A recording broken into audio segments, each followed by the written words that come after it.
All right, so welcome officially, Francis, again to the Zoom room. Nice to have you here. So we'll have a look at our email for today, the quote, some teaching, and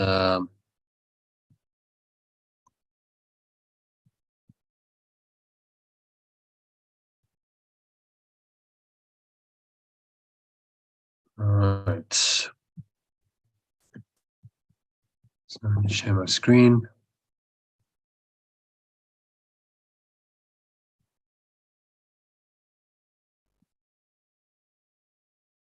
You can also sign up to the YouTube channel. I don't know if you've done that yet, but that's a lot of people tap into these on the live stream as well. If you can't make the Zoom call. Yeah, I had done that last week. When I got Zoom, I kind of came on YouTube. It was great, actually, great. Yeah, it's another. I mean, I think the ideal is be in the live call because then you can actually interact and participate. But as a second prize, you can join the live on YouTube, and it's still happening live. It's not able to interact. Okay, so let's have a look. See at today's.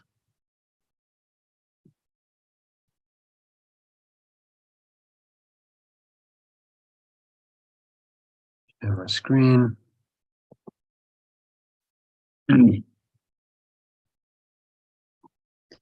All right. So, if you want to read the quote from Winston Churchill. Yeah. To every person there comes in their lifetime that special moment when they are figuratively tapped on the shoulder and offered a chance to do a very special thing, unique to them and fitted to their talents. What a tragedy if that moment finds them unprepared or unqualified for that which would be their finest hour. Wow.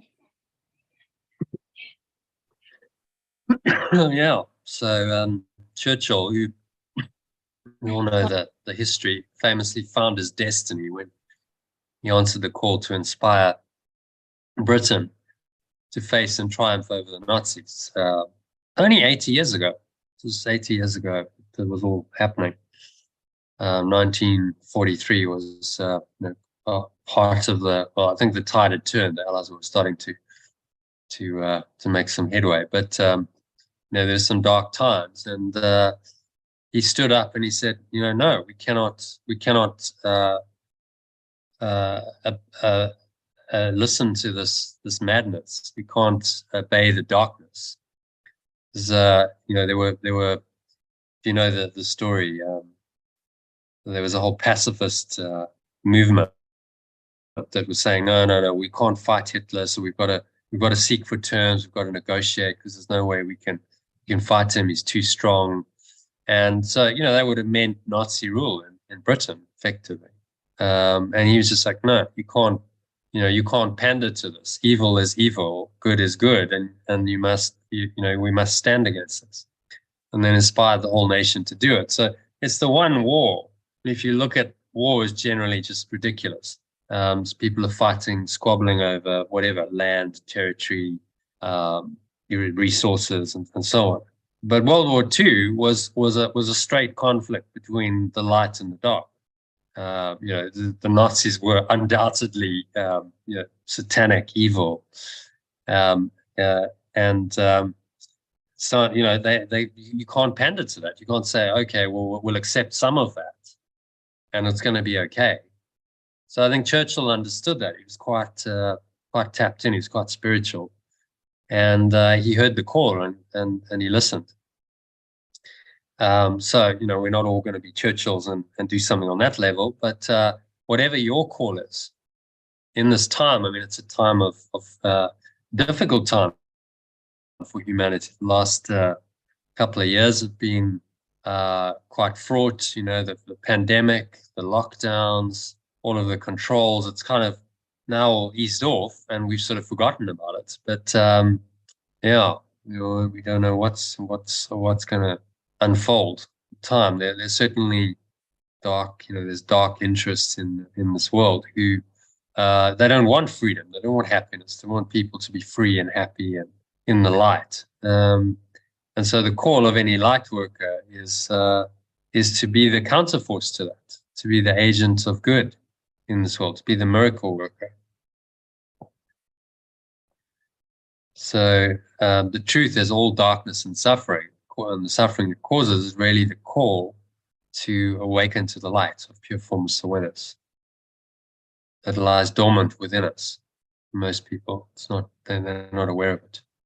So something like the COVID-19 pandemic, the true purpose of it was to awaken us to our true power as extensions of the loving presence of pure formless awareness that is the ultimate power of the universe. It was meant to awaken us to that power, not to make us sick, hurt us, or harm us. It was meant, the adversity is meant to awaken us, and that's the case with every adversity. And then, of course, you have all the other, so-called normal threats we've got used to over the years: rapid destruction, pollution of the natural environment, sustains all life on this planet, global warming, nuclear war, virus continues to mutate, vaccinations that haven't been properly clinically trialed, being administered on an unprecedented scale, so no one knows what's actually going to happen in the years to come, increasing levels of government control around the world in response to the apparent virus, rapid evolution of artificial intelligence. Elon Musk says is a fundamental risk to the existence of human civilization. It's a direct quote. AI is a fundamental risk to the existence of human civilization. Wow, okay. To name just some of the more prominent recent apparent threats the ego's invented to our health and well-being. So if you look at all of this, it's a disaster, isn't it? Fear is justified. You make it all real, and you live in a very fearful, contracted state. So it's tempting to lose hope and think that humanity is inevitably doomed to go the way of the dinosaur in the next century or two. But the crisis into which we've worked ourselves as a species over the last few thousand years is a call and an opportunity to break through into a new level of awareness. The awareness of perfect love or oneness, that is the Holy Spirit, because it's surely becoming obvious to anyone with even a half-open mind that the ego, which is just the belief in separation, but has miscreated this world, and our seemingly separate identities as human beings with bodies, is a complete disaster of a thought system. If you haven't understood that yet, after however many years on the planet, then there's obviously still some more learning to go, more suffering required. But all the suffering, the sickness, the pain, the death, the chaos, the disaster, name any problem in the world, it's the ego is the cause. Belief in separation is the cause. In other words, we no longer have the luxury of indulging in the ego's thought system for another 1,000 years or something, because its destructive effects have become so apparent that we must change our collective mind quickly or perish as a species. It seems that way, doesn't it? So could you have asked before you chose to be born into this lifetime for a better, quote, nudge from the universe to awaken than the crisis we're currently facing? So you come into this time for a reason, because in crisis, there's the opportunity for transformation. In fact, in Chinese, the word for crisis is made up of two characters. One means danger, second one means opportunity. So every crisis, seemingly dangerous crisis, has the opportunity for transcending, for transformation, or a profound shift to happen in our lives, and then that gets mirrored in the world we experience. So could you ask for a higher purpose for your life and to become a leader of this awakening by demonstrating to everyone whose life you touch? A couple of years ago, I think I mentioned yesterday or the day before, that when this whole COVID thing was kicking off and there was a hard lockdown in South Africa, so I went off to the mountains. It was 3 years ago. 3 years ago I was there. And it was quite a dark time. I was like, well, what's the point of any of this? It's just insanity. This world is crazy. Why not just leave? Go back home to pure formless awareness. But then this thought came in and it was like, well, this is exactly what you've been waiting for. So this time is exactly what you came for. It's what you've prepared for your entire life. It's what you've been in training for. And now you want to leave. That's crazy. This is the time when everything you've trained for and you've worked can be come into fruition, and you can become a transformed person and help others too, because that's the whole point. So then I was like, okay, well, that shift in perception, and I was like, bring it on. Okay, whatever needs to happen will happen for my awakening and for everyone else's awakening too. And my job is to remain conscious of that there's really only one purpose, which is to wake up. And what better time to do it than in a time of crisis like this? Because in the crisis and in the challenging situations that the crisis involves, that's when we have the opportunity to really learn the truth and transcend the ego. So if you missed yesterday's recording, there's a recording of past discussion session we did where we discussed the true meaning of the crucifixion, which is it's really powerful. And that's really teaching us that everyone can transcend the suffering caused by the ego's thought system of fear, attack, sacrifice, and death. And that's symbolized by the crucifixion of Jesus. But we can let it go and choose eternal life, which is symbolized in his resurrection. So the crucifixion is this really powerful archetype of these two aspects of life: the suffering that seems to characterize human life and death, and then a transcendence, the opportunity to transcend, go into another world and transcend the human self and its story and death. And that's what made the teaching so powerful. Yeshua was a master teacher, and his final lesson was the crucifixion and the resurrection that he played out for us.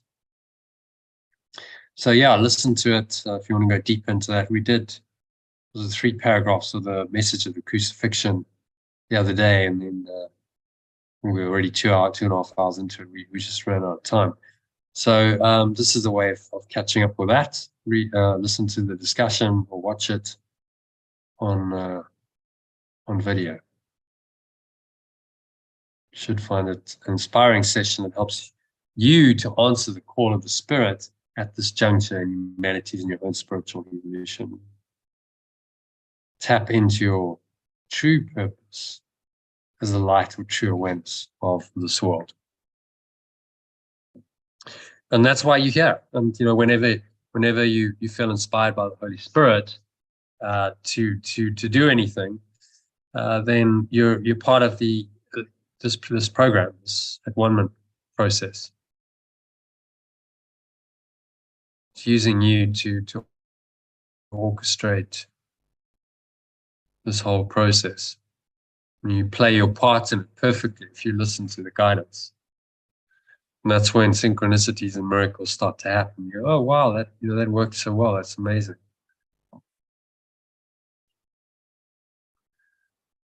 Okay, so any thoughts, comments, or questions on any of that teaching?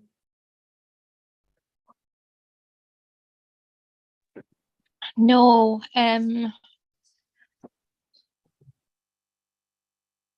You said something that's gone out of my head, though. You did say something, and I was like, oh, I had a little aha moment. But I don't remember what it was. It'll come back to me. It'll come back to me another time. Okay. Oh, that's really good. That's what I'm and I really do feel like you said, with the coronavirus and everything, there was a huge awakening. I seen it happening, and I was involved in the early stages of it, but I seen more and more people really changing their lives and dedicating their lives to something else. So it was a huge shift for humanity, really. Yeah, I think it was a marking of a new age. It was the turning of, okay, so that's the old, they talk about these ages. Like, what is it? The Piscean age was the last one. Now, it's the Aquarian age. It's like a shift.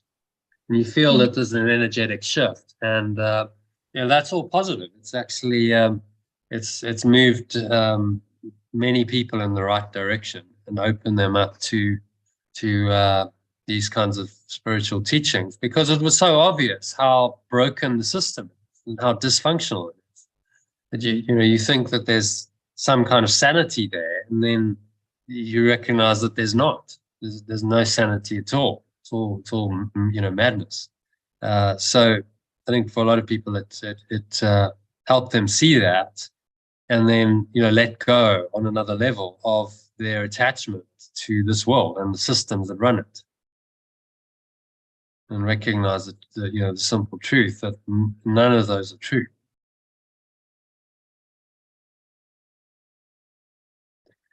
So all perfect in its imperfection, all suffering is necessary until you realize it's unnecessary. It's like this process we have to go through individually and collectively, and then when we've come through it, you go, okay, well, now I, often in hindsight, I can see the purpose of the pandemic, and what it was really for. So I'm not provided I've let go, I'm not bound up in the form orientation, the outcome orientation anymore. And you can see clearly what it was for. Okay, so that brings us to today's reading from the lesson 59. So the penultimate lesson of this review series. Five lessons to review. So should we dive straight into that? Let's have a look at lesson number 1. Pure formless awareness of perfect love goes with me wherever I go. If you prefer the original, guide goes with me wherever I go. So if you want to read it in the original and then the alternative, that would be great. Thanks, Francis. Okay. God goes with me wherever I go. How can I just do it alternately, yeah, sentence by sentence, in the original and then the alternative down below in the grey. Okay. So God goes with me wherever I go. Pure formless awareness of perfect love goes with me wherever I go. How can I be alone when God always goes with me? How can I be alone when perfect formless awareness, when pure formless awareness of perfect love always goes with me? Can I be doubtful and unsure of myself when perfect certainty abides in Him? How can I be doubtful and unsure of myself when it is perfectly certain? How can I be... Just another way of saying perfect certainty abides in Him. When it is, this awareness is perfectly certain. If I'm in this awareness, has no doubts, no questions. It knows that it's the truth and there's nothing else. It is perfectly certain. How can I be disturbed by anything when He rests in me in absolute peace? How can I be disturbed by anything when it rests in me in absolute peace? How can I suffer when love and joy surrounds me through him? How can I suffer when love and joy surrounds me through it? Let me not cherish illusions about myself. Let me not cherish illusions about myself. I am perfect because God goes with me wherever I go. I am perfect because pure formless awareness of perfect love goes with me wherever I go. That is a lesson. So it's a lovely lesson, isn't it? This It particular is. one I was goes thinking, with me wherever I go. even if as I was reading it, if that's the only lesson you ever keep coming back to over and over again, your life really changed. Like it's yeah, just to have that trust and that certainty that, you know, there's no need to doubt, or there's no need to come away from peace, because the peace is there. It's always there. It's inside you. Yeah. The beauty of the translation, you know, God goes with me wherever I go. If you have an idea of God as some kind of external entity, you're going to find it very difficult to believe this. But pure formless awareness of perfect love is pointing you within. It's just your own awareness. Yeah. Yeah. So you can't ever be without your own awareness, because it's your own awareness. It's in your mind. It goes with you wherever you go, because without it, you would have no life, no existence. So it's completely self-evident. You know, you actually shouldn't even need to say this. If we were awakened, none of this would need to be said, because you go, well, of course, duh. Of course, my own awareness is with me always. How could it not be? But the illusion that the ego has spun in our minds is that it's not. That's not the problem.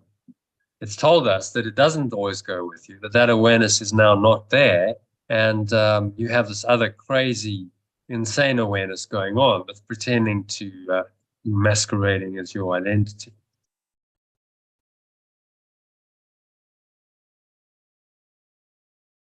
Okay. So, any other thoughts on this one? Yeah, I just thought it was a great one, because like I know so many people are just doubtful and unsure about themselves, and it's just like, just keep coming back to it. Like, how can you be doubtful and unsure when everything is just certain? It's just it was really powerful, actually. This lesson in particular was like, yeah, to come back to that certainty, to keep coming back to that certainty. Yeah, I might write it out actually and post it somewhere. Yeah. So it doesn't matter what's happening in the world, doesn't matter where you go, what you're doing, that awareness is always with you. So you can always call upon it. In any challenge, in any time of need, you can always say, okay, well, you know, help me. I've had a few occasions where, you know, you're feeling like I'm getting a bit lost, usually directionally. Challenges, you know, I've been all over the place the last 3 years. So often in new places, and it's like I'll go for a run or something, and I have no fear. It's just like, okay, well, help. Okay, I'm not quite sure, you know, show me the way to go. And then, you know, just something shows up, and okay, we'll go there. So you're never without it. So this whole mind training process, doing the workbook lessons, is really about helping us to learn this one lesson. So it's about helping us to learn one lesson completely. You know, that God is with me. God goes with me wherever I go, because it's in my own awareness. And if I really know that, then it's the end of fear. It's the end of fear. It's the end of doubt. It's the end of worry, because I know that awareness is always there, and I trust that awareness will give me the answers to any problems or questions that come up. Because that's what it does. You know, that awareness is a beneficent awareness. It's there to help you, support you, and guide you. It doesn't want to hurt you. It wants to benefit you. and help you to become one with it. That's its whole intention, that you simply merge more and more into this awareness, become one with it, and the ego is consequently undone.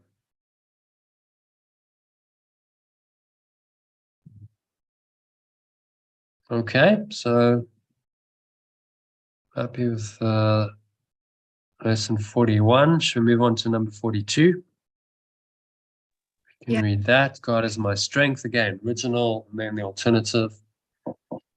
Line by line.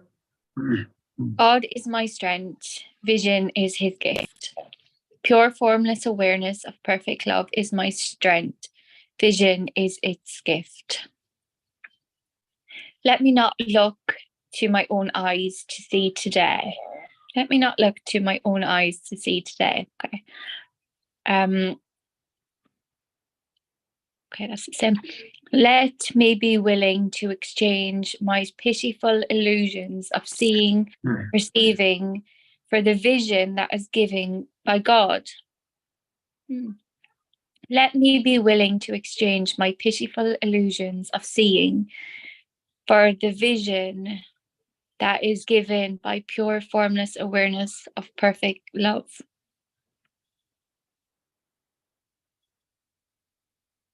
Christ's vision is his gift, and he has given it to me. My true self's vision is its gift to me. Let me call upon this gift today, and so that this day may help me understand eternity. I call upon this gift today, so that this day may help me to understand eternity. Okay. Okay, any thoughts on that?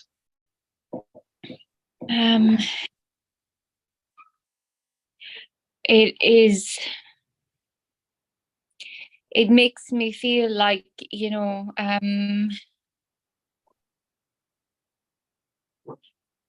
to just lift the veil of the illusions and stuff and see things clearer, just see things clearer. Yeah, strength and vision. There's a clarity, there's confidence, there's purpose.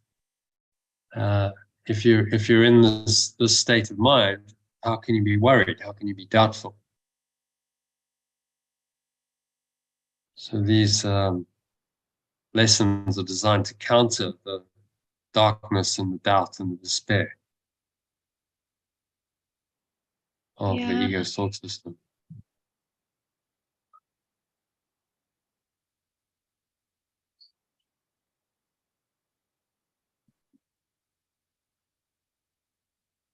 And so they're simple. They're saying very much the same thing, but the form of them is different. But it gives us a different perspective, a different angle on it. And something might just really drop in. One of these might just, oh, wow, I really get that. Because of the way it's been phrased, the language that's been used. At the very least, it keeps you interested. If it was the same lesson every day, then you'd lose interest, wouldn't you? Imagine this lesson every day. I mean, it's still true. Your formless awareness of perfect love goes with me wherever I go. It's still true. But if you said it every single day, you might get a bit tired of it. Whereas this way, it's every day there's a new lesson, it's a new angle, a new facet to the ego, to understanding how this, how the whole thought system then works, how it fits together. Once you understand it, then you can deconstruct it. So I spend so much time analyzing the ego and telling us how it works.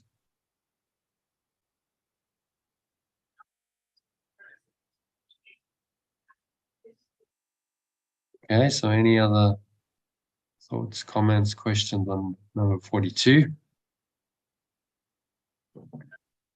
No, I'm happy. It's just that little build, isn't it? Like every day it just builds slightly on the last one. That's what I kind of like. It's just, it builds slightly just to bring in a different awareness or a different perception, like you said, just a different viewpoint from the same thought. Exactly. And so that's the genius of his course. Yeah. He's given us many different ideas, and then he's also reviewing. So these reviews, you get another take on this, and it's almost like a fresh. We did the lesson a few weeks ago. You get another view of it, and it's like doing it, and it's almost from scratch, like a new, completely new lesson, or a new way. And the reviews are not exactly the same as the original lessons. It doesn't just repeat it. It's more of a review. It's new, fresh content that he's written every day.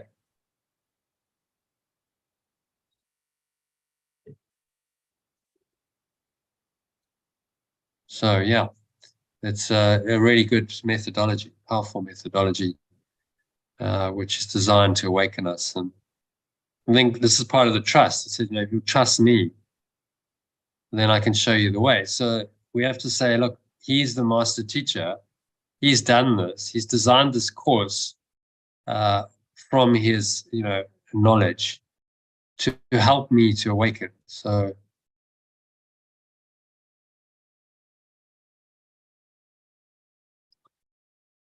surrender to it. Just go with it. There's no need to look anywhere else. It's a good process. It's being taught by a master teacher. You've now got daily support. You can join these live calls, and it's just about, okay, well, do it every day, and each day you go deeper into this truth. Okay, so number 3, 43, lesson 43. I want to read that.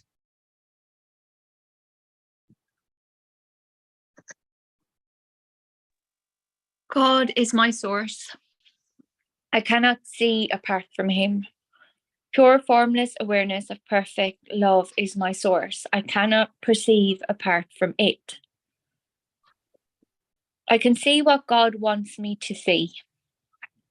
I cannot see anything else. I can perceive what pure formless awareness of perfect love wants me to perceive.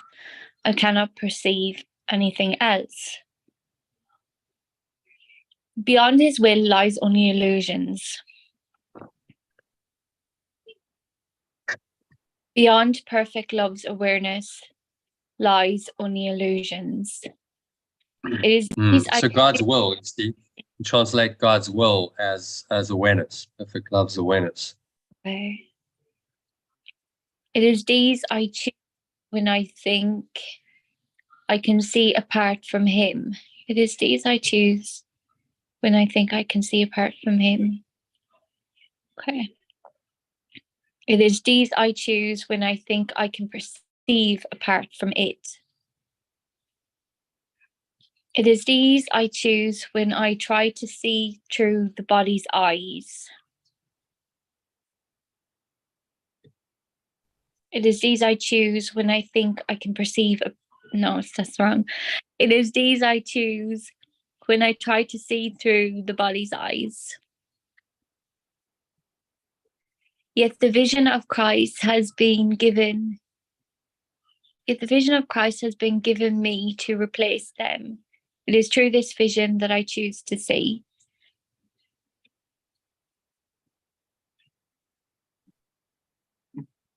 Yet the vision of true self has been given to them. It is through this vision that I choose to perceive truly.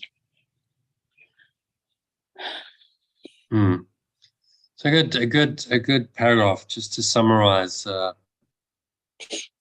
what this process is about. It talks about the Holy Trinity, true perception. They're saying sight, just seeing through the body's eyes. So that means you just focusing on the form. Your interpretation is form-based. Okay, well that's really happening. You think it's real. You think the places, people, events, circumstances, situations, trauma, successes, and failures, and all the experiences that seem to exist and happen in this physical universe are real.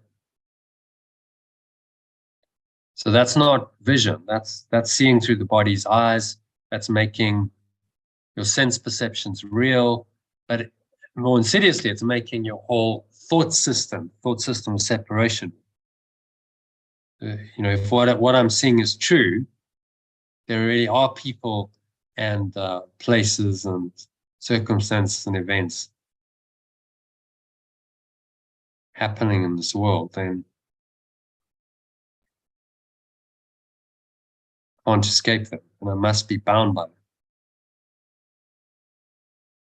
But vision helps me to see these, so I still perceive these. Let's use correct terminology. So I still perceive them, but I perceive them in an enlightened way. I perceive them as unreal. I perceive them as ephemeral. Recognize they're not ultimately true.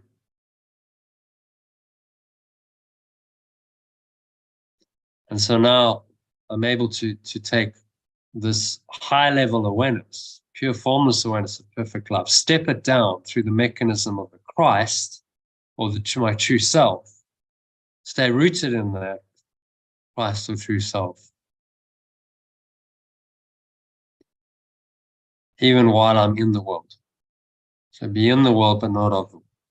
It's really the teaching. So do you understand the difference between sight, physical sight, and vision? Vision implies a perceptual shift. It implies that your mind has changed. Your mind is now much more open and empty, and it's not contracting itself and narrowing itself to all this judgment.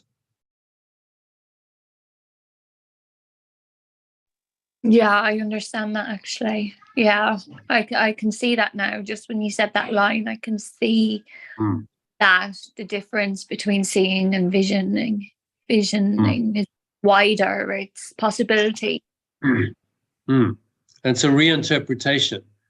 So let's say someone does something to you, like, take that example. They've stolen money from that I had. Seeing with the body's eyes just looks at the form and says, well, this is really not good, and the guy's been unethical and he screwed me, and how dare he, and okay, so then on that level, what do? Okay, well, I could take him to court, I could try and recover the money, because if I'm seeing it in that way, what else is my option? See, as soon as I bind myself into that level of thinking, of perception, then I bind myself. My options are very limited, aren't they? Because I can only act according to the belief that in fact sponsored their situation. The reason why it arose is because of that belief. So I get limited into this perceptual feedback mechanism, projection, perception, and that binds me into a very limited, contracted world, which vision will free me from. So vision says, no, that what you're seeing on the level of form isn't true, ultimately. It's only your judgment of it or perception of it that makes it seemingly true.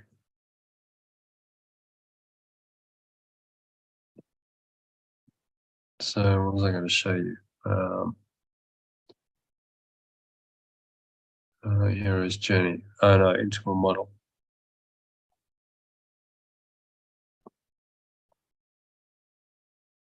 Into a model. So you see here how projection and the internal world, the interior world, thoughts, emotions, and memories, states of mind, and so on, and gets projected or extended outwards into the exterior domain. And so then we see outcomes, performance outcomes seem to happen. And the problem is that we've been trained, or the ego's trained us to believe in the reality of this objective and interobjective quadrants, that the exterior world is real. which then, if we believe that, we see it through the body's eyes, we then will perceive it in a way that reinforces our subjective self sponsored it. And so it becomes a very sticky mechanism. I have the belief, then I project it out, I see the results, then my body's eyes judge it as real, and then apparently the belief system that sponsored it is real too, and so my belief in separation is confirmed, and I go around and around doing that until this becomes such a strong bond that it's a chain. Interlocking chain of imprisonment. He talks about imprisonment a lot in yesterday's one.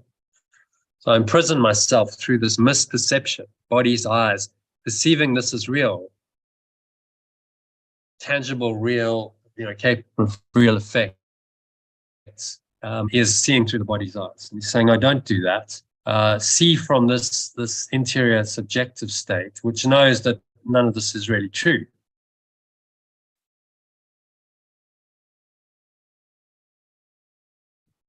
So if it's not really true, why are you getting so upset by it? So vision is when you see deeper, you see beyond just the flatland. Flatland, Ken Wilber calls it flatland.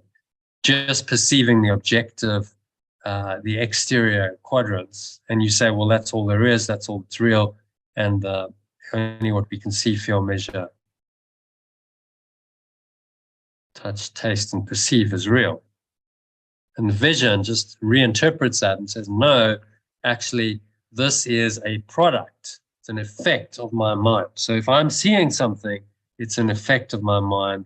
It's my own belief system that is showing up in my dream, which can be very useful to know that.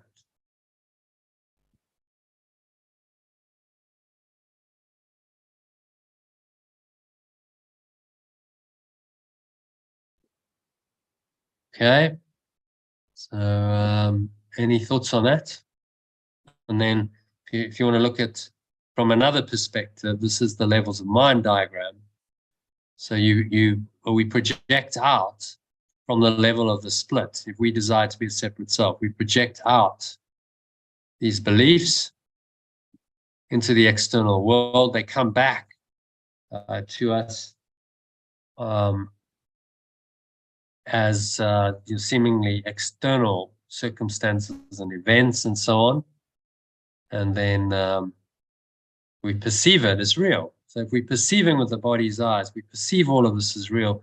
And the belief that sponsored this, that actually projected it, is now also interpreting it, perceiving it for us. And so the emotions, thoughts, and beliefs we have are really just the egos that has been sponsored by this belief that made up the projection in the first place. You see how that works, the boomerang effect. And that's why it's so hard to get out of this, because we got so entrenched into it and we believe that the effects are true. So the only way is to cut through this level and say, none of this is true. The level of perception isn't true. The emotions I'm feeling aren't true. The thoughts, the beliefs that sponsor this aren't true. And then I get to the core of the split. And once I get there, I can change my mind at a fundamental level, because I can say I desire to be one self, Christ self, rather than a separate self.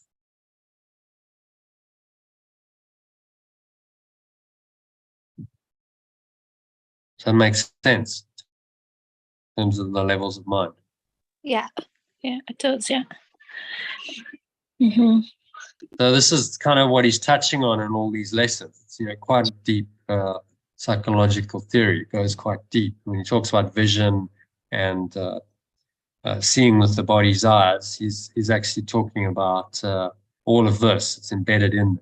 When you see with the body's eyes, you see, and the default mechanism of the ego kicks in, and you say, well, I interpret it now in this way, because that's how I've always done it.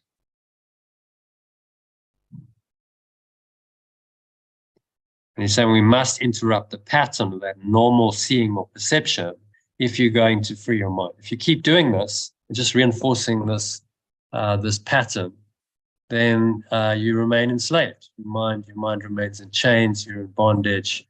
You just keep playing this pattern, going around and around and around.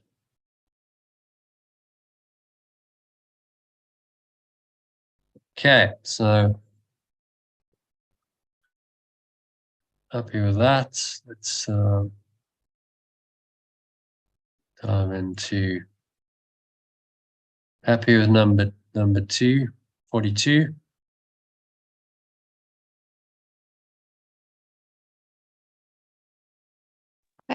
So 43. God 43, is yeah. God is my source. I cannot see apart from him. Pure formless awareness of perfect love is my cannot perceive apart from it. I can see what God wants me to see. I cannot see anything else. I can perceive what pure formless awareness of perfect love wants me to perceive. I cannot perceive anything else.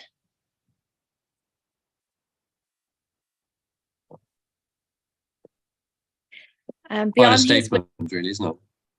yeah. Nothing else. So anything that is not of pure formless awareness, of perfect love, anything that's not loving, I just can't perceive it. In truth, it's not there for me to be perceived, or for me to perceive it.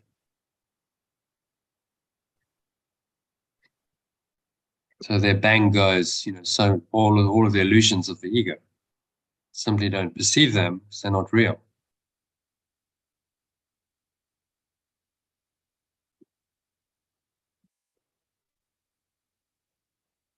Yeah, I cannot see anything else.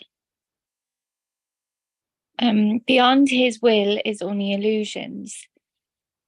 It is these I choose when I think I can see apart from him. Beyond love's perfect awareness is only illusions. It is these I choose when I think I can perceive apart from it.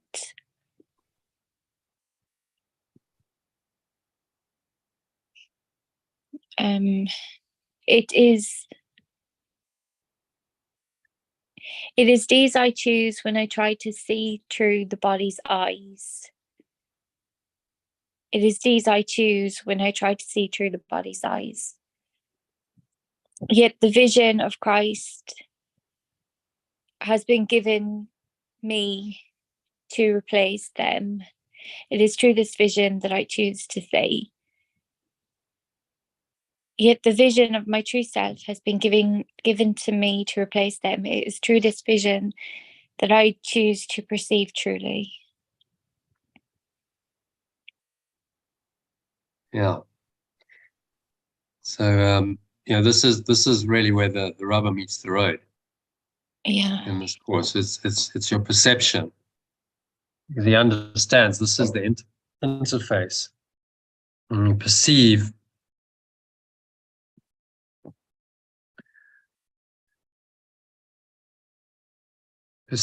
things differently. This changes it. Your perception, the interface between your mind and the so-called external world is your perception, isn't it?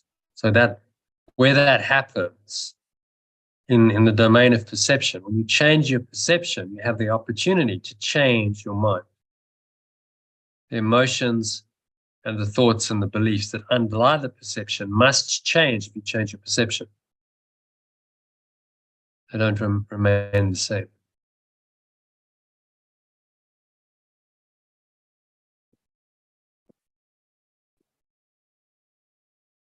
So this is why there's so much focus on changing one's mind, changing perception, because he's saying this is the way that you're going to go through these layers, let go of the deeper seated emotions, thoughts, and beliefs that are the blocks to the awareness of love's presence, and uncover the true self. The desire, again, the level of the miracle is the desire to be at one, to be your true self. So you let go of the desire to be a separate self, say, I only want to be one self, my true self, and that changes everything. So if I'm oneself, then I can't believe I'm a victim anymore. Can't believe I've been unfairly treated. And the thoughts change. Well, yeah, instead of feeling like a victim and aggrieved, I feel neutral, calm, peaceful, maybe even compassionate towards those who've seemingly done it to me.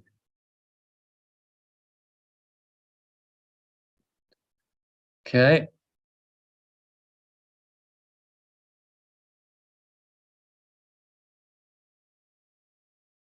Where are we?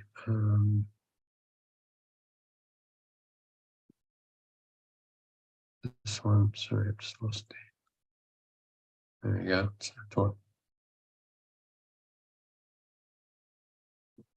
God is my source. Cannot see apart from him. Saying that we can't really perceive apart from this awareness. The idea that we can is the delusion that's created the ego and this whole world, but we can't really do that. In truth, there's only this pure formless awareness. So can you stay rooted in that awareness and let that awareness guide all of your perceptions? So this awareness at the core here guides the belief, thought, emotion, and perception. And if you do that, then there's a huge transformation. You're not going to perceive the world in the same way.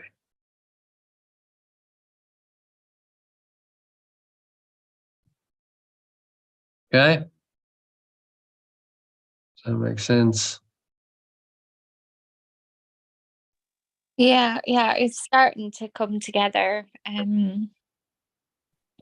think fit place in some way. Yeah, it's a bit of adjustment because it's a whole new language and a new thought system.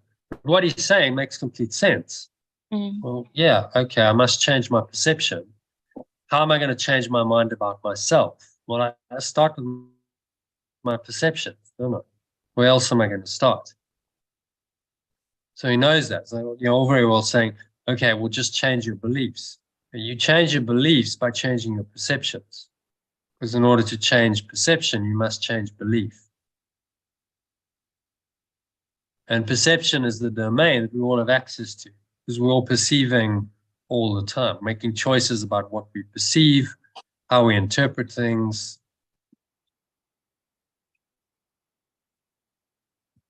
That's part of the human condition. So he's working the very foundation of our life here. What is our life? Our life is seemingly perception. It's a perceptual reality. So let's go into that and let's transform your perception. And that's the way into your mind. This is the quickest way to get back into your mind.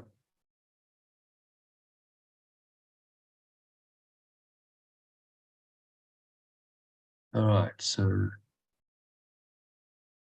God is the light in which I see. And read that. God is the light in which I see. Pure, formless, perfect love is the awareness of which I perceive truly. In which I perceive truly. Okay. I cannot see in darkness. God is the only light. I cannot perceive in limited awareness. Therefore, if I am to perceive truly, it must be true, pure, formless awareness. Okay. Therefore, if I am to see, perceive truly, it must be through him. I have tried to define what seeing is, and I have been wrong. No, I did that wrong. Sorry. Oh. Okay. It must be through him. I have tried to define what seeing is, and I've been wrong. I've tried to define what seeing is, and I've been wrong. Now it is given me to understand that God is the light in which I see. Now it's given me to understand that pure formless awareness of perfect love is the awareness in which I truly perceive. Let me welcome vision and the happy world it will show me. I welcome vision and the happy world it shows me. Okay.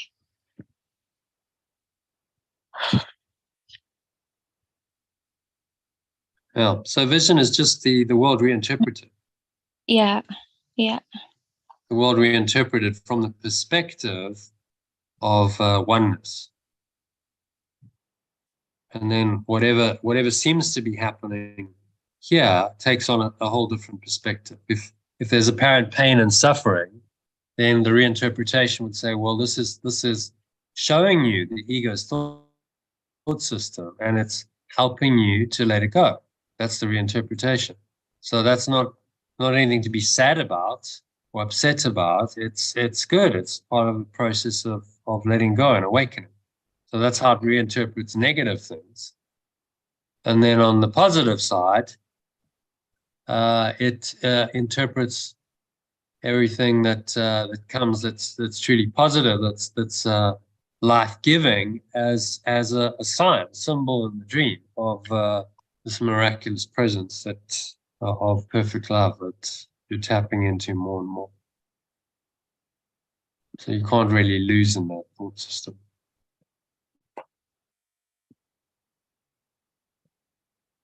Hi, Elaine. How are you? Yeah, no, good. Yes, had a good morning. All my little kittens have now got adoptions. Oh, good. Well done. Did you organize that?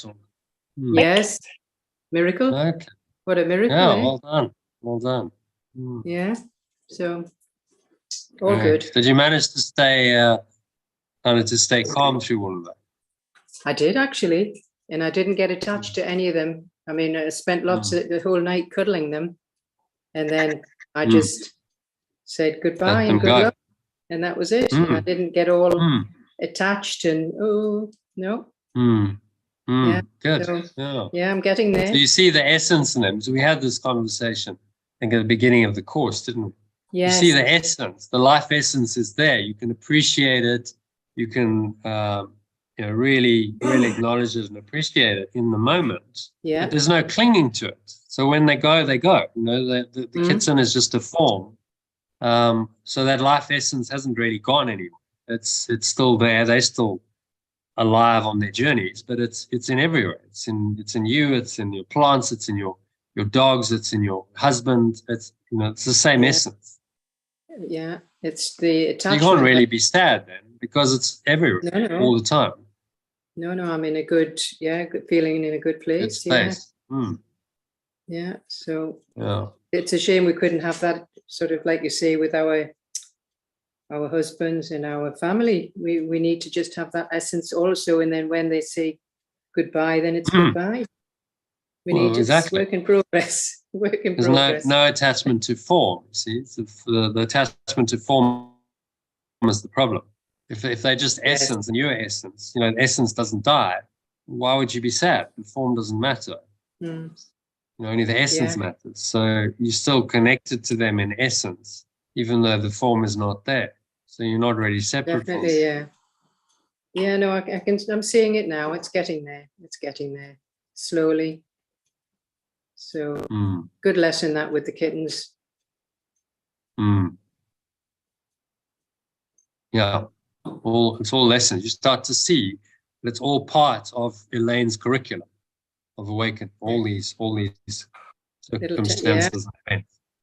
That's it. So giving you a chance to perceive it truly, as this review lesson says. Yeah. God is the light in which I see. That's a good one. Yeah. So the light is just this awareness.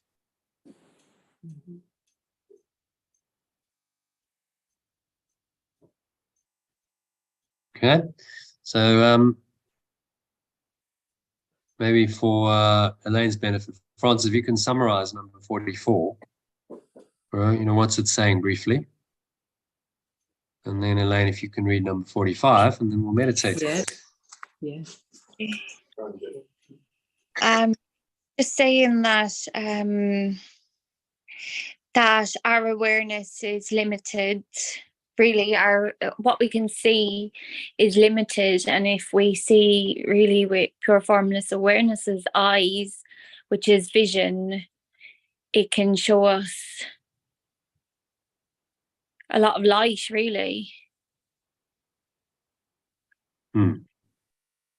It's to follow that. Shows us light is awareness, remember. So it's showing us this awareness coming through. So this awareness has been stepped down from pure formless awareness, which is no form beyond most people's awareness right now. But it gets stepped down and comes into our awareness through the true self or the Christ, and into our perception of people, things, events, circumstances, situations, etc.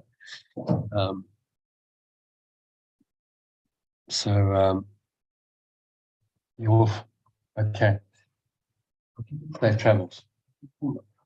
Yes. Did you get the insurance? Okay. All right. Drive safely. Okay.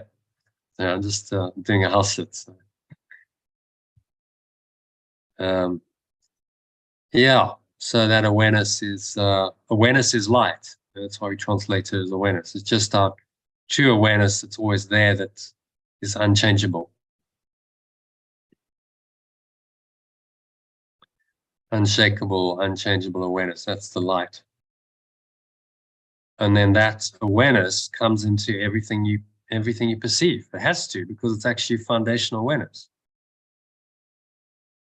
It's incredible that we've blocked that awareness and we've gone so far into a false thought system. That's the amazing thing. It's just how powerful the mind is and how distorted it can become, because that's our true awareness. So how can we have denied it so fully? But the good news is we don't have to keep denying it. We can let it go at any point, make another choice. Allow this awareness to come through in all of our perceptions, all of our thoughts, our words, our actions can be profoundly affected by this awareness, which is Christ's vision, which is true perceptions. These are the miracles. There's many names for it: letting go, miracles, forgiveness, flow, intuition, surrender, acceptance, salvation, one-ment, enlightenment, awakening. These are all terms to describe this process of changing your mind from very limited awareness and limited perception of this world into an unlimited one.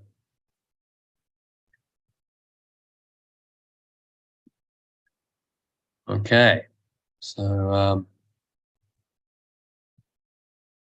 happy to move on to number 45. God is the mind with which I think. Elaine, if you can read that one. God is in the mind with which I think.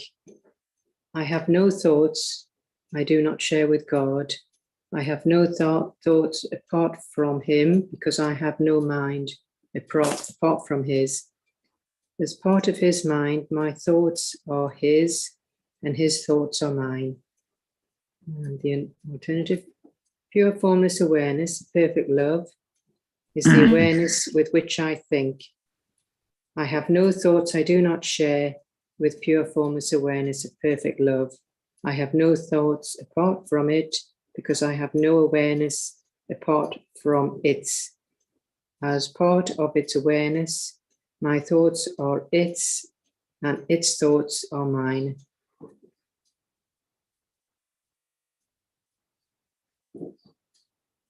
Okay, so any thoughts on that?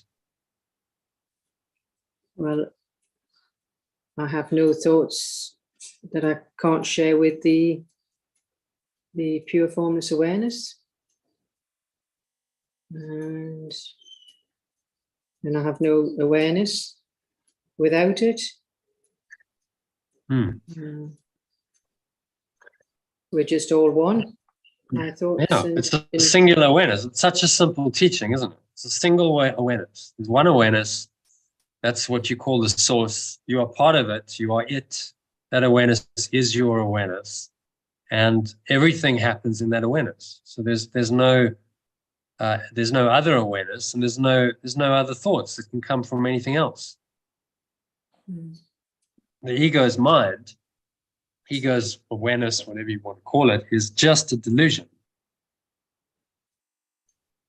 complete fiction, a made-up bubble of thought that seems to now happen in your mind and encloses you, and it denies the pure fullness awareness. So now we got caught up in this little, very narrow, limited, contracted ball of thought, and we've projected that thought out, and we've gone out of our minds, and we've actually gone into bodies, and we've made that all real. And the universe, the physical universe, is like that ball, right? We've blown it up into this enormous bubble.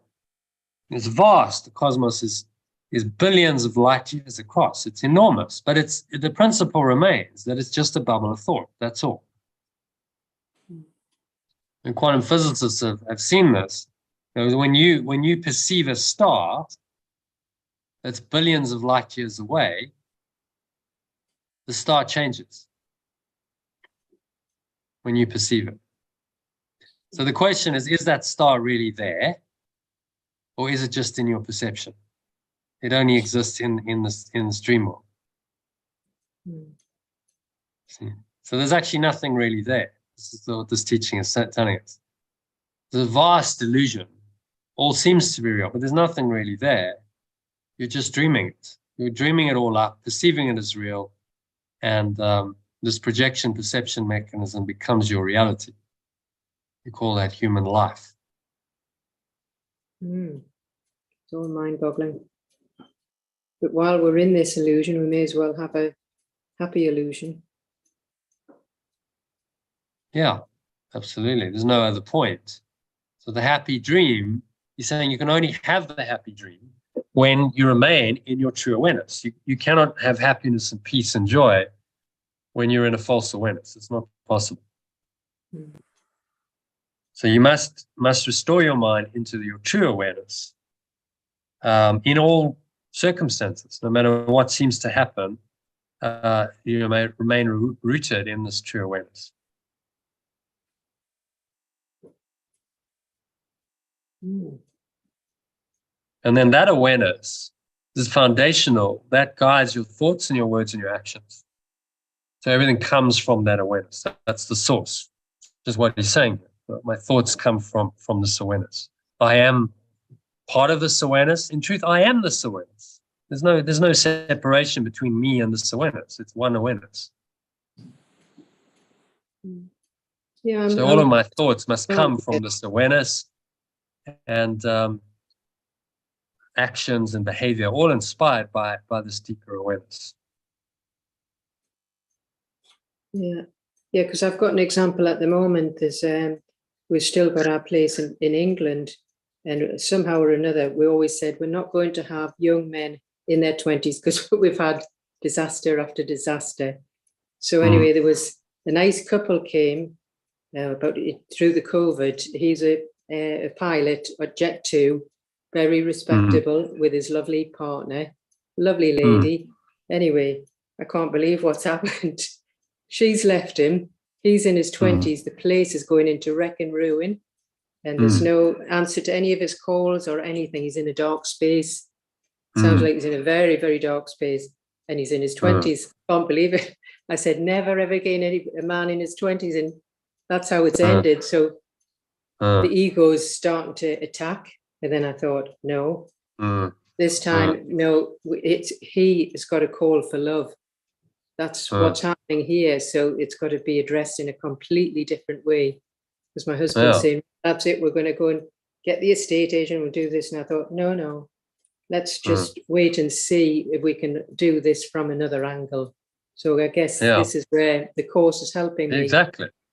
Yeah. So, what would love do? What would this loving awareness that is your true self, your true nature and his, what would that do in the situation? Yeah, it's got to be. better than it sort of getting on and saying, right, why are you not responding to our letters? Why are you not allowing us to do our remedial work? Because we've got works to do. He's not letting us. So it's, and my husband's going, and I said, no, we've got to take this at another angle. So let's just see what. I'm determined. This mind training is really useful. I'm determined to see the situation differently. Yes. I'm not going to perceive it just from the perspective of the ego, which just sees the form. It says, the he's not being reasonable. He's not answering our calls. And we've tried repeatedly. And okay, well, now we've got to go on the attack, and maybe we've got to get solicitors involved and whatever to force the issue, because this is our property and it's unacceptable behavior, the whole story. Yeah. Yes. You know the story because it's probably what your husband's told you. It's his thought system. But this says, no, there's another way. Underneath this situation is still pure formless awareness of perfect love. It's still there. And so, as you say, it's now from that perspective of perfect oneness, it's a call for this loving awareness. He's obviously, okay, so he's broken up, he might be heartbroken, he might be depressed. Evidently you're not mentally all there, because otherwise he'd probably be coming back to you. So you attacking him is not going to help. It's going to make it worse. It could be that he's finished her because he was obviously one of these pilots that's thinking that he can get all the girls. So, but he's probably said goodbye to her and he's regretted it. I think that's what's happened. I don't know. Anyway, I'm back in the ego here. I'm getting into the story level of it. Maybe. I mean, you don't have to go into the ego's interpretation of it. You just say, well, it's a cry for love. Okay, so let me first correct my perception of this. Right. Yeah. So that's the key thing. Correct your perception. When the ego tells its story, well done. You went, no, there's another way of looking at this. That's the beginning of the correction. There's another way of perceiving this. So I'm going to let go of all those egoic thoughts and any anger and I'm going to let go of all of that. I'm going to go into a space where I'm just open. I'm aware. I'm in my true awareness, in my pure formless awareness.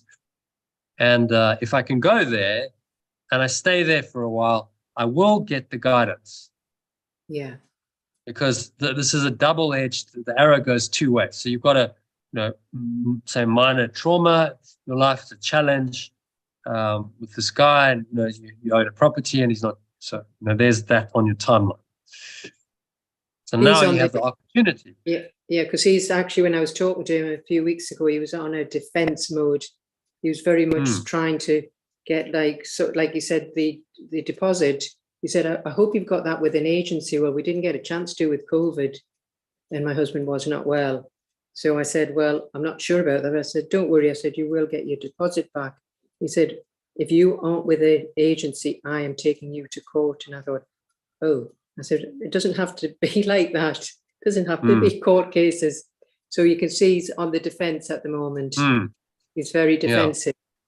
So so it is a case of, you've got the ego's thought system being demonstrated, but the Holy Spirit is this arrow. It says, no, that perception is not correct. He's trying to, and he's doing that because he's fearful. He's attacking you because he's fearful. Yes. And you don't know what else is going on in his mind. But what this teaching says is that none of that is true, and anything in the red is not true. Yeah. So whatever his justification for attacking you and now he's not responding, and none of that thought system is true. So don't respond to it as though it's true. Don't give it reality. Simply recognize it for what it is. It's untrue. And then automatically this awareness starts arising. Okay, well, if that's not true, then what is true? Well, what's still true in the situation is that you are one with him. You share the same awareness, which is loving awareness. And if you can go there, you can feel that. Then you feel the connection, you feel the love. Yeah. Coming back from that, on the other side of the arrow, you will get guidance as to how to behave. Okay, so what would loving awareness do? Okay, well, We won't send him a solicitor's letter. We won't try and attack him. Maybe we'll send him a text message saying, "Is everything all right? All right. You just wondered, is everything okay with you? Can we help in any way?" Something like that, a loving, kind, an invitation to connect. It's another response instead of like, right, now we, bring out the big guns and we got, that legalese language. It's very kind of formal, it's horrible and official, and it's very disconnecting, very separative. So, don't do that. Say, look, are you, understand you broke up with your girlfriend? Can we help you? Are you okay? Are you okay in yourself mentally? And that might be the invitation he needs to connect, because someone is actually caring about him, you see. Yeah. Well, I haven't so actually just a simple text like that might work. But funny enough, I have just about a few days ago, I did send him a nice one. How are you? I did say that. And is it possible for us to get remedial work? And, I sent a very friendly one and asked him to respond, but he's still not responding, even with a nice friendly message. So it's okay. It looks as though he's really meditate on it. Go into a meditation. And I think we're going to do a session on this, aren't we? So we'll go into this and help you really to let it go. Well, like I say, I'm not okay. I'm not okay. I am okay with it, because I don't. What's the worst that can happen, really? We don't get our rent. What's the worst that can happen? Because you can't stay there forever. You know what I mean? Yeah. So I'm just going to, exactly as you say, just leave it to the higher self and not get roped into any. Often the guidance will come. The resolution will come. Of course. Yeah. In time, if you're not quite sure, you don't always know how that's going to look. No, but you trust. I'm just keeping in this there. The higher self. I'm not going down to the court cases or demanding letters. No. Yeah. So there will be a miraculous outcome if you trust. Oh yeah, no, I do trust. So the spirit, this awareness, can deal with anything. Yeah. There's no order of difficulty or miracles. Whatever the situation is, because it's always true, it's the underlying awareness. Yeah. It can always deal with it in a very usually much more effective way than the ego. So the ego's argument is, oh well, this is all pretty airy-fairy, and you need me in order to live your life, because you need to be practical, you need to be realistic, pragmatic, all these kinds of things. Who's going to organize this kind of stuff if I don't do it for you? And this thought system, Holy Spirit is saying, no, the Holy Spirit can do it all for you, because the Holy Spirit's able to interact in the world. Yeah. It's able to perceive, but it's perceiving from this perspective of oneness. So it's the bridge between the worlds. Be in the world, you can perceive it, but you perceive it differently. A different thought system, different mindset, different decisions, different words, different actions. And that's how the source now comes into manifestation in this world and changes things. Helps you to let go and undo problems and traumas, helps things to flow forward much more smoothly. And then we see its effect in our lives. And then by seeing its effects, we cannot doubt anymore that it exists. It's intangible, but you see its effects and you go, well, how can I doubt that there's something there? No, I can see, even just with this, short journey, I can see it's definitely there. I'm believing it more and more. Yeah. And so the more you listen to this voice, and the more you let it guide you, and the more you see its effects, the stronger your faith gets. Now you're using this projection perception mechanism of the ego correctly. Let's go back to the integral model. Well, can use it, you do it here. So we project out either from desire to be a separate self, or the Christ self, the desire to be one self. We're projecting or extending all the time. So that goes out via the quantum field, and it comes back to us as these kinds of experiences, which we then perceive. Then underlying the perception is an emotion and a thought. So if I'm feeling angry, then my thought is, well, I've been unfairly treated. This guy's not playing ball. He's not treating us fairly. We've treated him very fairly. He's being unreasonable. Underlying that is a belief system. Well, if I believe that I'm unworthy of love, then this will just confirm this to me. I'm unworthy of love. Yes, I always get treated this way. People don't respect me. So it's a confirmation of that belief system. And so then the thought that I'm unfairly treated and the emotion of feeling angry and upset, maybe attacking, is seemingly justified. And then I have a negative perception of him and the whole situation. Mm. But if I change my mind and I realize I'm one self and he's one with me, I can't anymore have the belief that, oh, I'm unworthy of love. I never get respect. I don't believe that anymore. Well, actually, I am worthy of love and respect. And so I'm inviting that in the situation. Temporarily, I may not seem to have got it, but I understand that this is just a temporary, situation. This will change. So I'm not rooted in that. I don't believe that anymore. So I don't have a thought of feeling victimized and feeling unfairly treated. I don't have the emotion of feeling angry and upset. And then my perception changes. Okay, well, actually, I'm pretty neutral about it. I'm okay. I'm not really angry or upset. I'll just let it go. And I'll listen to guidance as to how I should deal with it on a practical level. Yeah, no, I'm getting there. I occasionally vacillate, but I'm certainly I'm getting there. Yes, definitely. Good. Yeah. And so these challenges are there to help you learn this thought system. Yeah. And master the art of letting go, and no matter what, stay connected to your source. Yeah. Okay, so back to so any other thoughts on these lessons? Let's just review them quickly. God is the mind with which I think. Make it reset. So just read the alternative versions of the five lessons. So we see how they all connect. Yeah. Very much connected and in alignment. Yeah.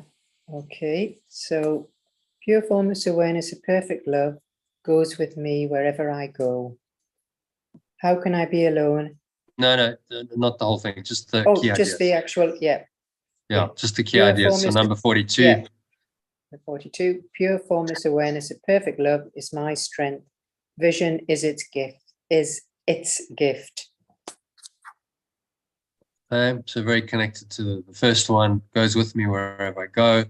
It's my strength. Its vision is its gift. It's all designed to build our confidence, get us to feel this invulnerable power that it offers us.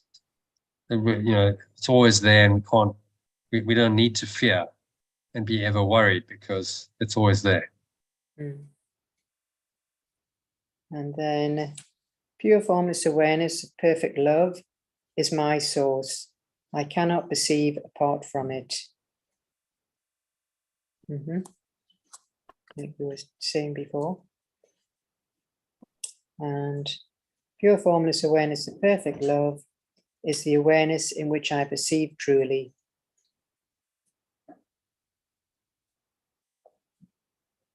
Okay, so the theme, first of all, the strength, and then these later ones are about perception. So how does this apply to perception? Well, I can't really perceive apart from it. It's the light in which I see truly, the awareness in which I see truly. And not only am I perceiving correctly, I'm thinking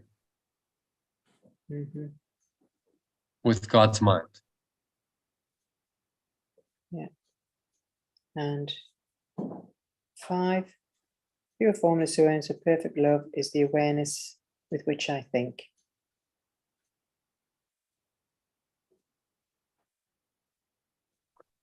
So we think with this mind. This awareness is not somehow disconnected from us, some off-planet God. It's our own awareness with which we perceive, which we think, which inspires our words and our actions, and everything comes from this awareness. So it's a whole new self. It's a new thought system. It's a new operating system for our mind, and that's what we're training ourselves to do. It's like taking another operating system, saying, well, remove Windows from your computer and install another operating system. That's a good analogy as to how profound this is. Mm. Because everything runs on that operating system. All of the programs that you run, all the different aspects of your life, your thoughts, your emotions, your perceptions, everything happens within the framework of the operating system. Mm. Even an old one. So even if you're an older person, it can still get benefits from this. That's for sure. Of course. Because your mind is not old. Only the body ages. The mind is eternal. And the idea of age in eternity is meaningless. There's no age. Because it's always the same. So your mind is ever fresh, and it can always learn this. Mm. So never too late. Never too late, no. Mm. Seems to be more difficult as you get older, because the mind has had so many years to play its old program. And you've thought those thoughts, felt those emotions for so many years that they seem to be deeply entrenched. Of course. But nevertheless, you can undo it all, because none of those are true. Definitely. So by definition, they're not true, you can undo them. This might take some work. I believe so. Yeah. Yeah, you absolutely can, because they're not true. See that? Yeah. That's why there's no order of difficulty in miracles, because none of the illusions are true. Mm. Yeah. You just have to bring the truth into them, and then they are shown to be the illusions they were. Yeah. Okay, so that's the lessons. Nice lessons, nice the body. I like the grouping and the reviews, because you see the connection between these lessons. You see how one leads to another, and then really what you're studying here is an integrous thought system, right? It's a single thought system which has all these different facets and different ideas that are part of it. But it's actually one thought system, and each idea will take you into the truth behind that thought system if you allow it to. Very clever. Each of these ideas, one of these ideas, fully known and believed in, takes you to enlightenment. God goes with me wherever I go. If you absolutely love that every moment, you're enlightened. Presence of God is with you. God's then in your thoughts, your words, your actions, guiding everything. Yeah, you got it. Yeah, so if you're not joyous every moment, then it means you haven't reached enlightenment, really, is it? If you're not in that joyous ultimately. Yeah. Ultimately. Practically speaking, in this world, just a sense of I'm okay, I'm at peace, I'm not upset. I'm in a kind of a nice kind of calm, peaceful state. That's pretty good. That's and then joy might come. You go, wow, I'm actually feeling like. I think Eckhart Tolle had a nice description of joy. It's like a vibrantly alive peace. He said, joy is vibrantly alive peace. So it's like I'm peaceful. That hasn't changed, but there's something more. It's a bit more like energized and alive. Right. It has an expressive quality. Peace, you can just sit there and just be at peace. Joy tends to want to express out, extend out. So despite what's going on in the world, you can still have that peace, because you're still going to get the ups and downs of life while you're in the dream. But you can have that peace behind it all. I get you. So no matter what, that peace is there. Even if things are seemingly pear-shaped, things are going horribly wrong and things are difficult, you can still find that peace because it's eternal. It hasn't really Yes. left. It hasn't gone anywhere. It's not affected by the circumstances of your life. Yeah. It's a deeper peace. You remain rooted in that deeper peace. Mhm. And, that's why we do the mind training, to stay in that peaceful state. So that's your base state. And then, hey, joy comes along and you go, wow, I'm really feeling inspired now. And there's a, positive joy and enthusiasm coming through. Great. Probably won't last forever, but that's okay. It comes and it goes. Mhm. But your base state of peace never always there. changes. Yeah. Yeah. And if you can stay there, life's pretty, we call that happiness, foundational happiness. They call it. It's like, well, I'm basically okay. I'm pretty happy. I'm not dissatisfied. The Buddha understood that it's a dissatisfaction that causes the unhappiness. So if I'm not dissatisfied, then yeah, basically I'm content. Everything's okay. Things come and they go, and on the level of form, nothing's ever ideal. But it doesn't really bother me. Just, okay, well, whatever. Mhm. I'm okay because I have that base. That base level of peace is always there. It's never gone anywhere.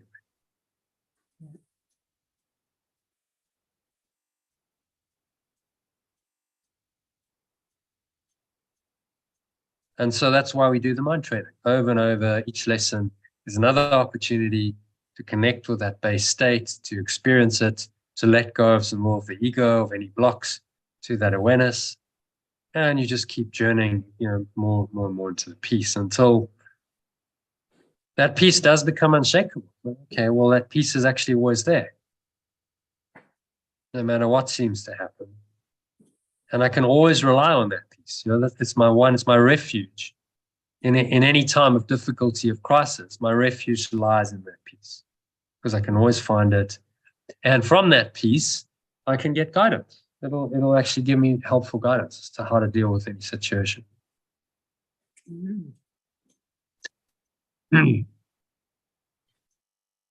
All right. So any other questions or comments on the lessons? I think let's go into a meditation, shall we? Yes. Yeah. Yeah. Okay. I'll just mute.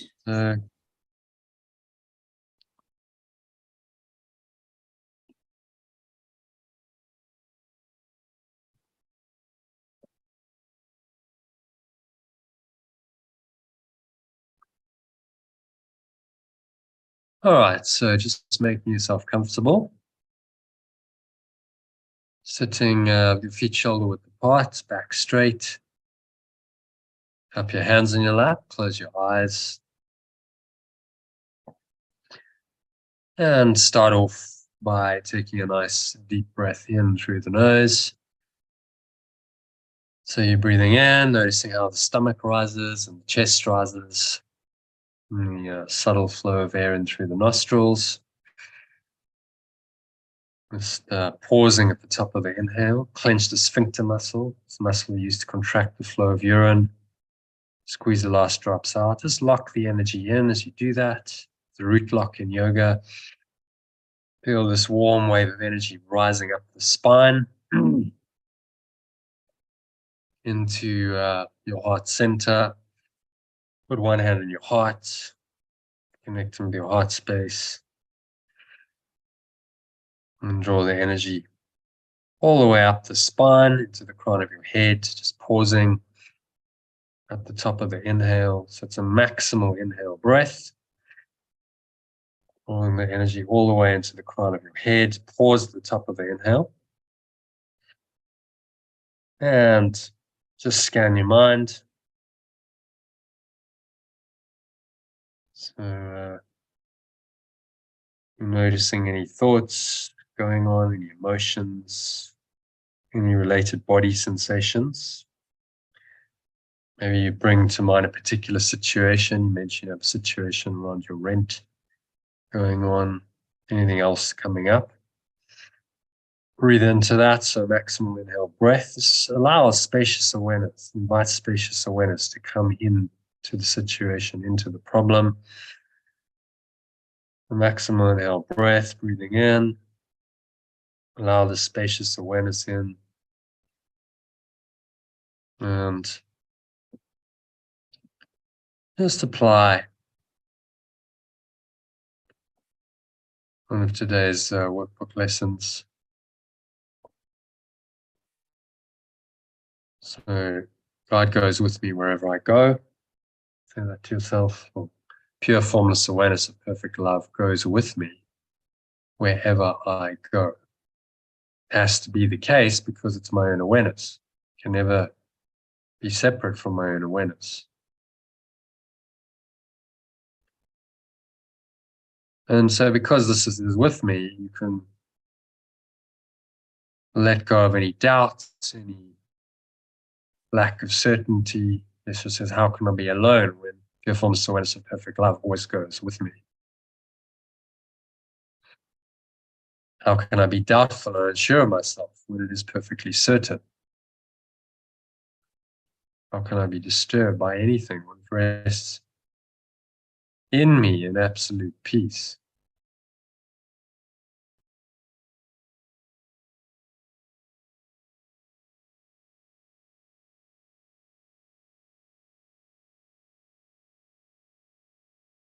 How can I suffer when love and joy surround me through it? I may not cherish illusions about myself. I am perfect because pure formless awareness of perfect love goes with me wherever I go. And so exhale on that truth. And so you can just let go of any fear, any anxiety about the outcome related to the situation you brought to mind, any apparent stress based on difficulties. You just blow it all out with the breeze of your breath to the nothingness that it really is. It's going, gone.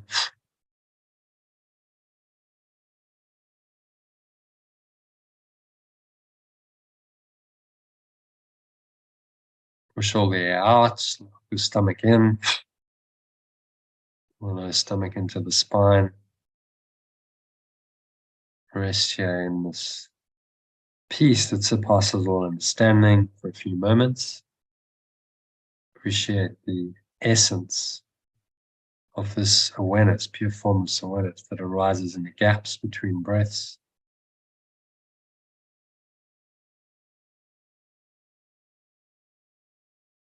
And now move smoothly into our next lesson. So breathing in again, breathe in strength. This lesson's all about strength and vision. So God is my strength. Pure formless awareness of perfect love is my strength. Say that to yourself as you breathe in. And breathe that strength in to every pore, every cell of your body, every muscle, every part of your mind, every fiber of your being is in the strength of God.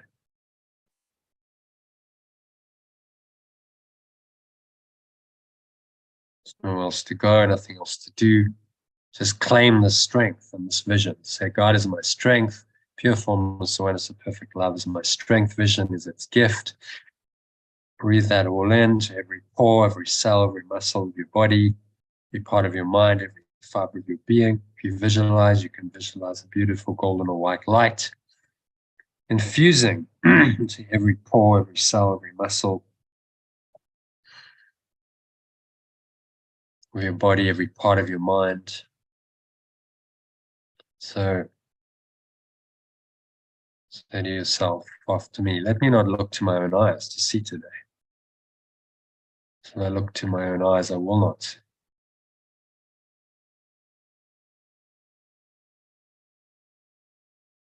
I'm even willing to exchange my pitiful illusion of seeing for the vision that is given by pure formless awareness of perfect love.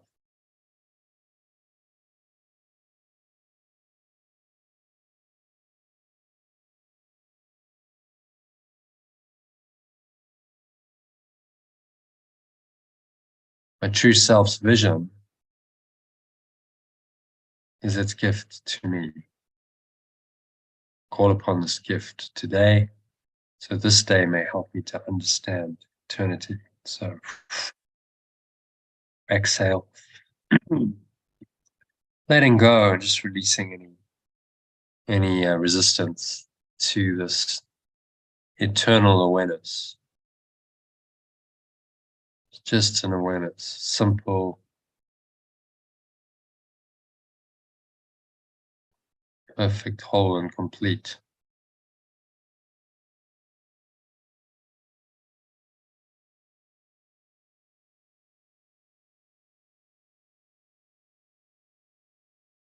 So for a few moments, just be in the stillness of eternity. Nowhere else to go, nothing else to do, just rest in that stillness.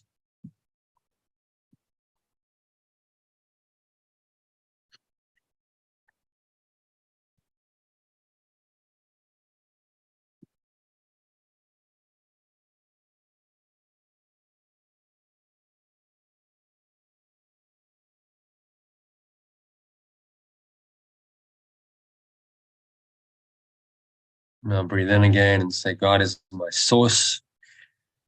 Pure formless awareness of perfect love is my source. And I cannot see or perceive apart from him or it.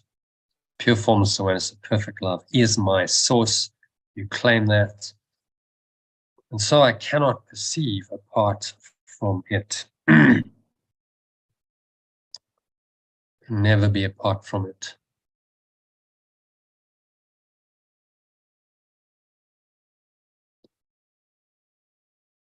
I can perceive what pure formless awareness of perfect love wants me to perceive. I cannot perceive anything else. Beyond perfect love's awareness lie only illusions. It is these I choose when I think I can perceive apart from it. So again, bring in any thoughts that are causing you any distress, fear thoughts, worry thoughts, attack thoughts, and so on. These are illusions. These are products of false perceptions. It's an idea that I can actually perceive apart from it. These I choose when I try to see through the body's eyes. So if I only look at the body, the level of form, and I judge things accordingly, and I don't see the deeper meaning. I don't perceive correctly or truly. Yet the vision of my true self has been given me to replace them, these misperceptions, these illusions. It is through this vision that I choose to perceive truly. I exhale on the truth of that, let go of any of these misperceptions.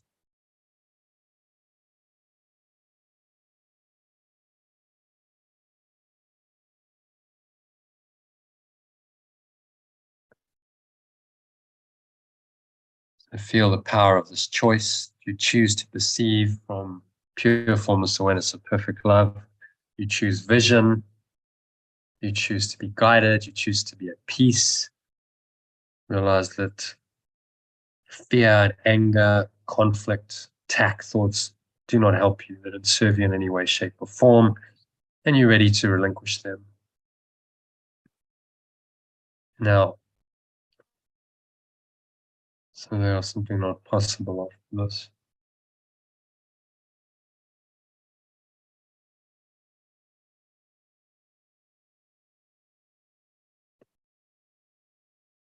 And take another nice deep breath in. Breathe in light. This one's about light. So God, or pure formless awareness of perfect love, is the light in which I see. Light is awareness. So pure formless awareness of perfect love is the awareness in which I perceive truly. So embrace that awareness.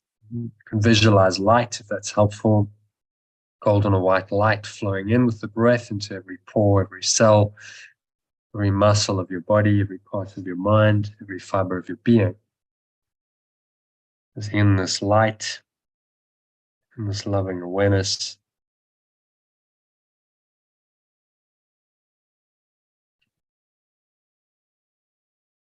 Visualize light, a golden or white light, if that works for you, coming into every pore, every cell, every muscle of your body, every part of your mind, every fiber of your being.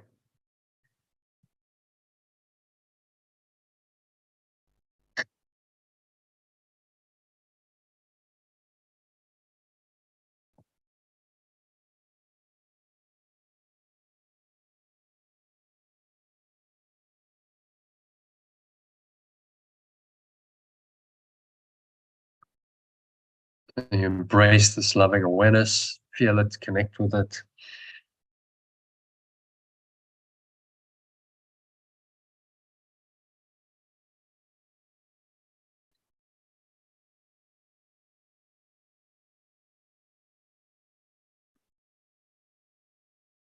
Breathe the light into every pore, every cell, every muscle of your body, every part of your mind, every fiber of your being. So pure formless awareness of perfect love is the light of the awareness in which I see or perceive truly. So I cannot perceive in limited awareness, darkness. Therefore, if I'm to perceive truly, it must be through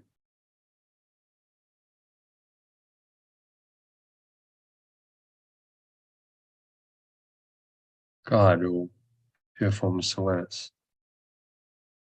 I've tried to define what seeing is, and I've been wrong. Seeing is not seeing with the body's eyes and interpreting everything as physical. Now it is given me to understand. Now I understand.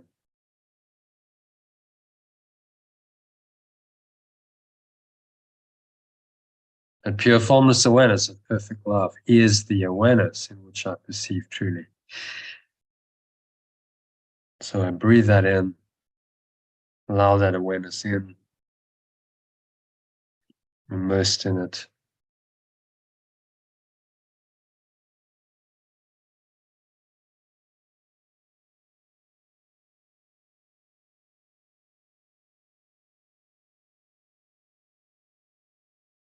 I welcome vision and the happy world it shows me.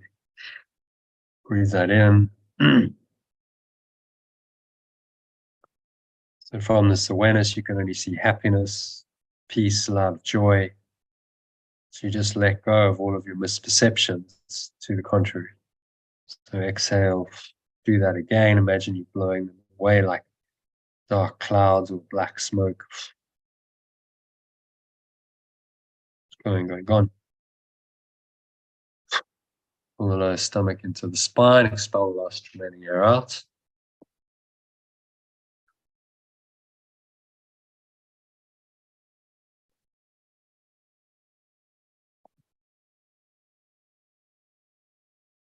And you rest here in the light of this awareness. And finally say, God is the mind with which I think. Breathe in again. Pure formless awareness of perfect love is the awareness with which I think. So this awareness is the awareness with which I think. I have no thoughts. I do not share with this awareness, with pure formless awareness of perfect love.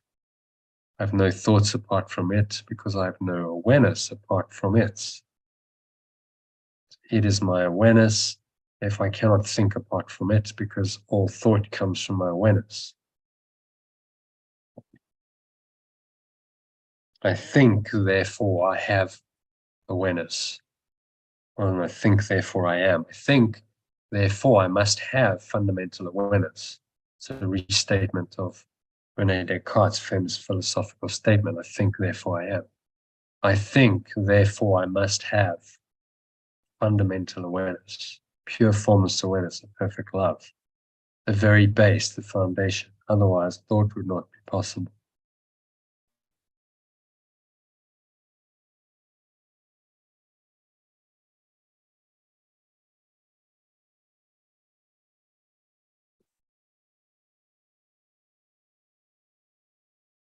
So as part of its awareness, pure formless awareness of perfect love. My thoughts are its, and its thoughts are mine.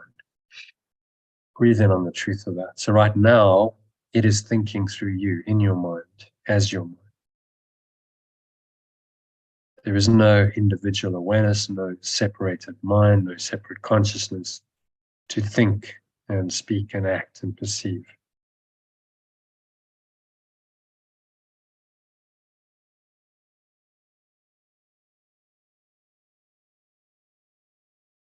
So now you're just going to exhale on the truth of this.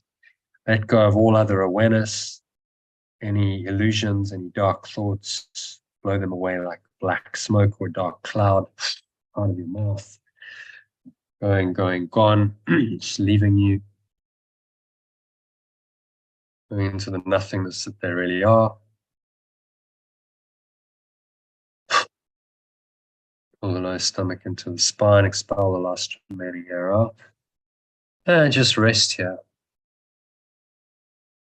In this awareness, pure formless awareness and perfect love is your mind, it is your true awareness, and you can just remain rooted in this awareness.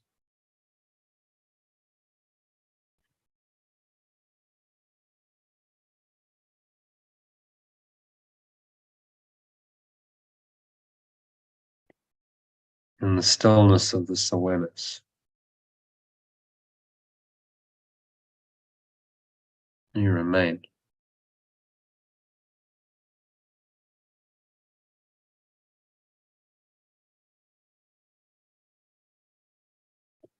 As you were created, as you are extended, you remain. You stay rooted in that awareness.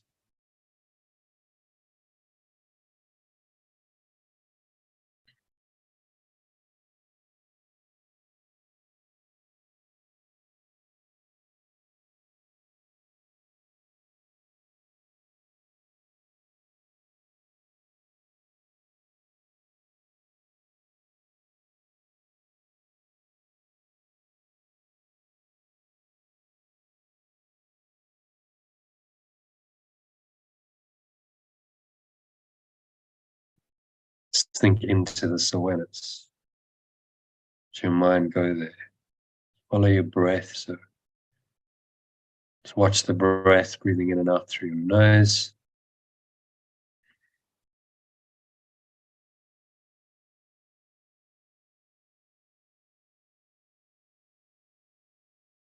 Inhaling and exhaling.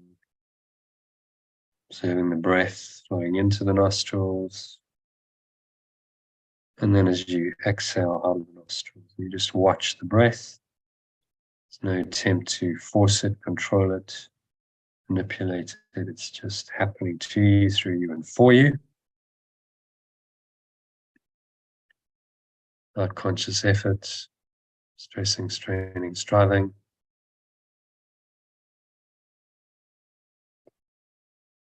And you just surrender into the state.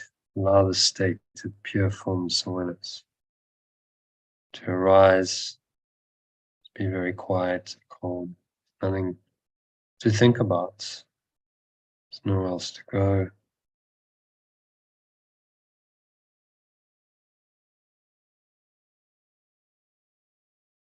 And just sink into this deep peace, this awareness that goes with you wherever you go. First review lesson today says, God, pure formless awareness goes with me wherever I go.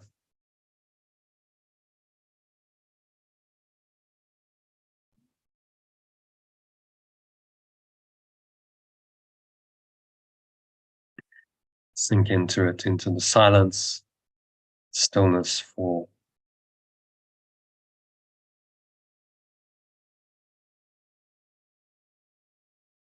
a couple of minutes. Deep silence. Nowhere else to go, nothing else to do, nothing else to think about. Just rest in this deep awareness for the next 2 minutes of deep silence.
And if any thoughts come up,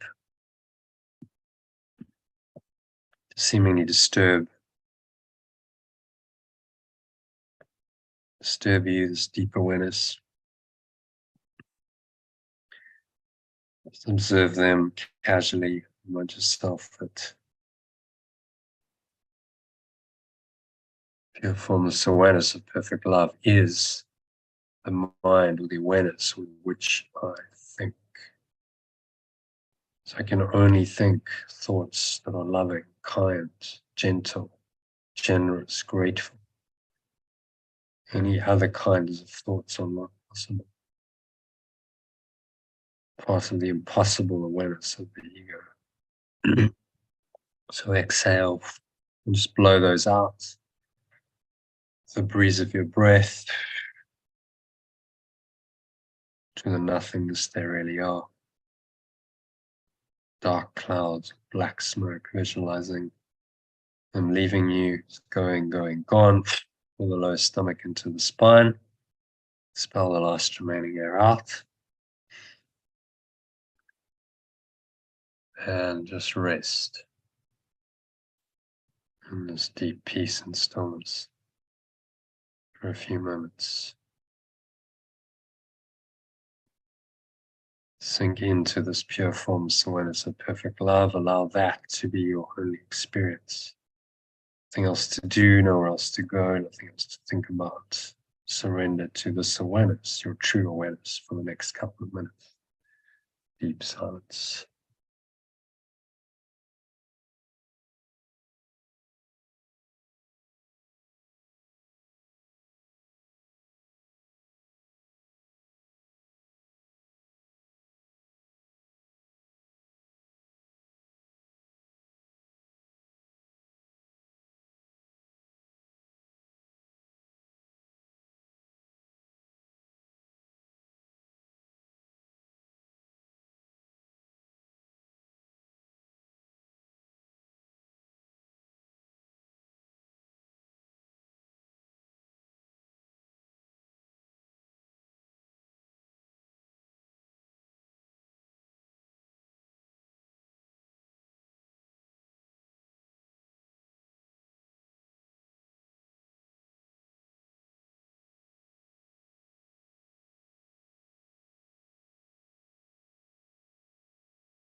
And so just coming back gently to an awareness of the body and the breath and the senses and the world.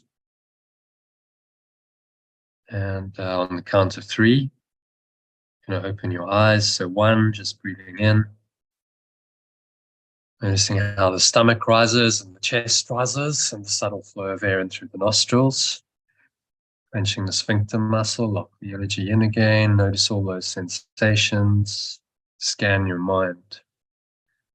Notice any thoughts, any emotions, any related body sensations going on. And if it's anything that feels unpleasant, negative, limiting, contracted, constricting in any way, shape, or form, just breathe into it and you're going to release it. And exhale, just blow it all away. The breeze of your breath, the nothingness that it really is. It's going, gone. Pull the lower stomach into the spine, expel the last remaining air out. And rest here for a few moments in this deep peace and stillness. Notice the weight of your body pressing down into the chair on the count of 2. Notice what you're feeling and touching. Your hands, maybe there's a subtle taste in your mouth, smell in your nose. Notice that. Notice what you're hearing in the surrounding environment. Just noticing all these things from this very, very still, calm, and surrendered state. Without judgment, without mentally labeling, judging, interpreting things, there's just peace, very clear perception that's underlain by peace, which is pure formless awareness of perfect love. It's the condition of pure formless awareness of perfect love, as we learned in one of our recent text readings. Peace and pure formless awareness go hand in hand. So connect with that peace, access it, feel it, experience it. Set the intention to stay there in this peace. Carry this peace with you wherever you go. Use that lesson. God, pure formless awareness of perfect love goes with me wherever I go. Or any of the other lessons this afternoon and evening, just to top up your tank of peace when you need it, ideally every hour, even if it's just for a few seconds. Remind yourself of the idea. Take a deep breath in. If you have longer, then use the 3-minute recordings that I've sent you. There's 5 of them for each particular lesson. So listen as often as you can, ideally every hour. And certainly if anything comes in to disturb your peace, immediately do the correction, do the mind training, listen to one of the recordings. And that should keep you in the peace of God that surpasses all understanding. So it is said, so it is done. And now on the count of 3, open your eyes. So just take a minute to look around in this very calm, clear state of awareness, observing everything, observe objects in the room around you without any judgment, without any attachment. There's just peace. Notice that it doesn't really matter what you look at. You have the same peace. It's unaffected by the particulars of what you're perceiving. So you start to teach your mind that actually those particulars don't matter. They don't matter in the slightest. There's only ever peace. And that peace is your natural state and right. That peace is your own true awareness. Pure formless awareness of perfect love goes with you wherever you go. It's your strength, and vision is its gift. It's your source. You cannot see apart from it. This awareness is the awareness in which you see or perceive truly, and it's the awareness in which you think, with which you think. And that is a summary of all the review lessons. So I wish you a good practicing of these ideas, ideally every hour, and do one more longer one this evening. Join us this evening if you'd like to. We're going to do another session where we cover the text reading for today, which is a fairly short one, 6 paragraphs. It's called The Undivided Will of the Sonship. So join us at 7:30 this evening for that. 7:30 UK time, that is, that's 8:30 South African time for that. And yeah, we'll do our normal reading, translation, discussion, and the meditation on each paragraph. So that brings the afternoon session to a close. So thank you, Elaine, and hopefully see you a little bit later. See you later. Thank you. Bye. Namaste. Bye. Are you going to join later? Yes, I think I should be able to. Yeah.